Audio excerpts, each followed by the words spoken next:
Last week, I spoke at length about the events in France and the rise of anti-Semitism and anti-Zionism and of radical Islam throughout Europe and really around the globe. And the sermon's online, and you can watch it, you can read it if you'd like. Tonight, I'm not talking about those things. And it's not by omission, it's by design. Throughout modern Jewish history, people have pondered and asked how it is that this tiny people, these tiny people that have been persecuted and attacked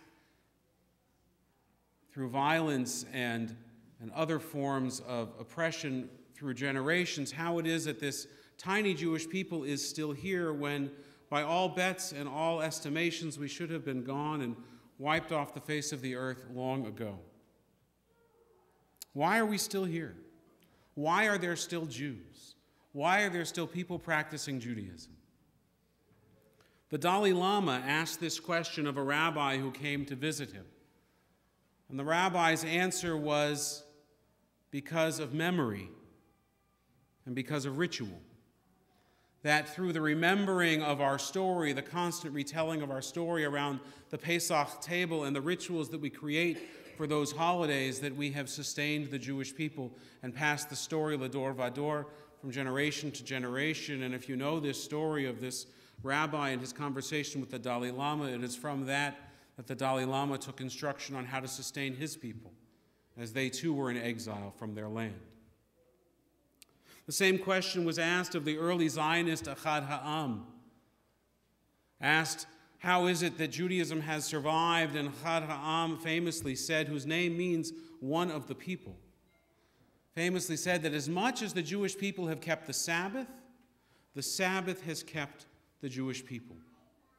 Not that different than what the rabbi told the Dalai Lama, that the regularity of ritual, the performance of certain rites and customs have maintained a connection to our faith, to our tradition, and most importantly, to each other. In Fiddler on the Roof, Tevye contemplates what it is that has sustained the village of Anatevka and by extension Jews all over the world through pogroms and challenges and trials and difficulties. And related, I think, to those previous two answers, Tevye answers in song and screams out, tradition. Oh, come on, you can do better than that. Tradition! Right, you dance now, Ken, that's right. My own answer is a little different, but I don't deny or discount the wisdom of those that were already answered, of those suggestions from those that came before. Actually, for me, the answer also comes from Fiddler. It was just a different song, a different act in the play. For me, the answer is l'chaim, to life, l'chaim. Judaism has survived because above all and in the face of all, we celebrate life. Above all, in the face of all, l'chaim, to life. We strive towards life. We lean towards life. Life takes precedent always. In our tradition, we say of the words of Torah, b'chai b'chem, live by the words of Torah. Let them guide you towards life. Judaism is quite pragmatic about this, as it turns out. If shloshim, if that 30 days of the period of mourning should fall during the preparations or the time of the wedding for your son or daughter, you go to the wedding. You leave your place and house of mourning, you go to the wedding. Generally, in fact, the Talmud says that and gives great deference to the joy of the bride and the joy of the groom, permitting on many occasions many exceptions, so as not to postpone or cancel the wedding, so as to celebrate life and its promise. Our tradition teaches that if there is a choice between life and health and violating one of the commandments, one of the 613 commandments, you violate the commandment. Almost without exception, and where there is exception, those decisions too are actually about the preservation of life. Pikuach nefesh, we call it.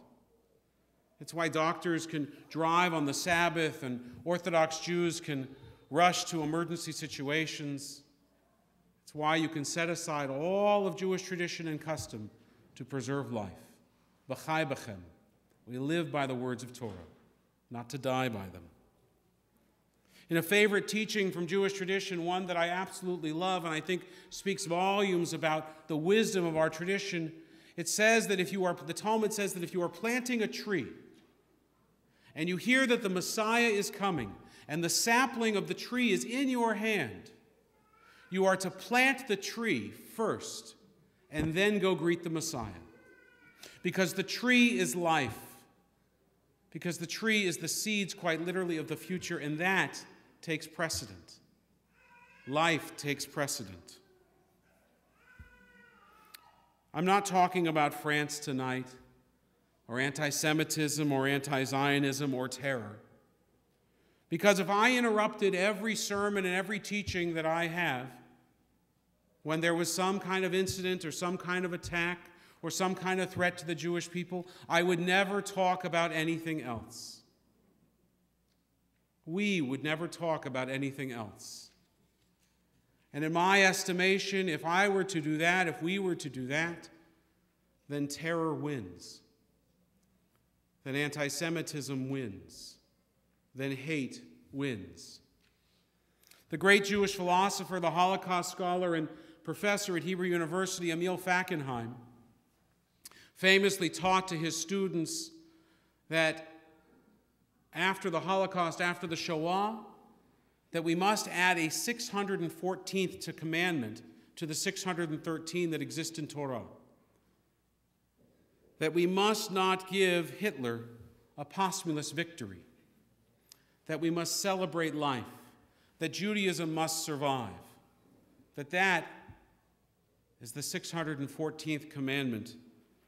We must overcome and face all obstacles so that Jewish life prevails. And so tonight, life goes on. Aware of the sorrow and the suffering, the difficulty and the challenges that are ahead, I am not ignoring them. But life goes on. A young girl was given her Hebrew name. On our bima today, she may stand here, God willing, one day and read from Torah like Josh is going to do tomorrow morning as a young boy celebrates his bar mitzvah. A bar mitzvah in a sanctuary where his grandparents are members, where his mother grew up, where his parents were married.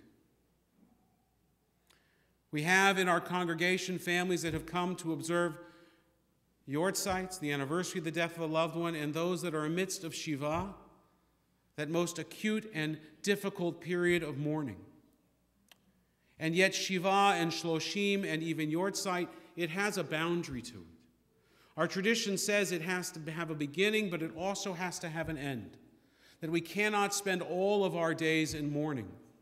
That it has a period of time and then eventually it ends. And we have a ritual for that. When Shiva ends, what does the family do? It leaves the house with their friends and hopefully their rabbi. They walk out the door and around the corner and they re-enter the world. It's hard and it's difficult, but they have to because l'chaim, because life. Life goes on. We celebrate life and we carry with us the memory of our loved ones. We say that their memory should be a blessing, not in the past, but in the present, in life.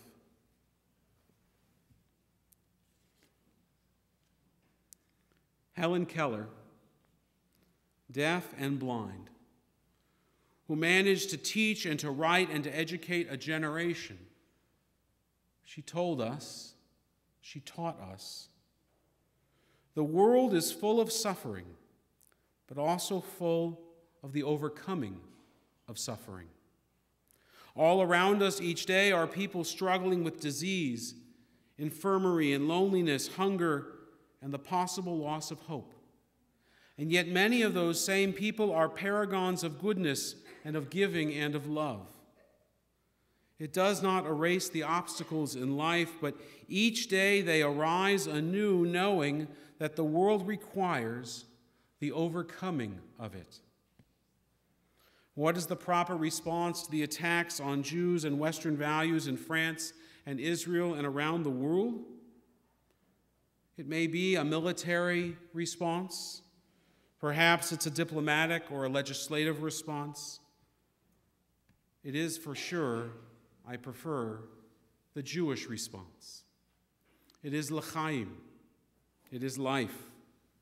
It is that life must go on, that Judaism must go on, that there is no other response but to overcome. And if you will permit my Americanness to come out just a little bit, and I'm working on tamping it down, I know. My brethren in the States celebrate this weekend, Martin Luther King weekend, and if you haven't seen the film Selma, you need to go see it.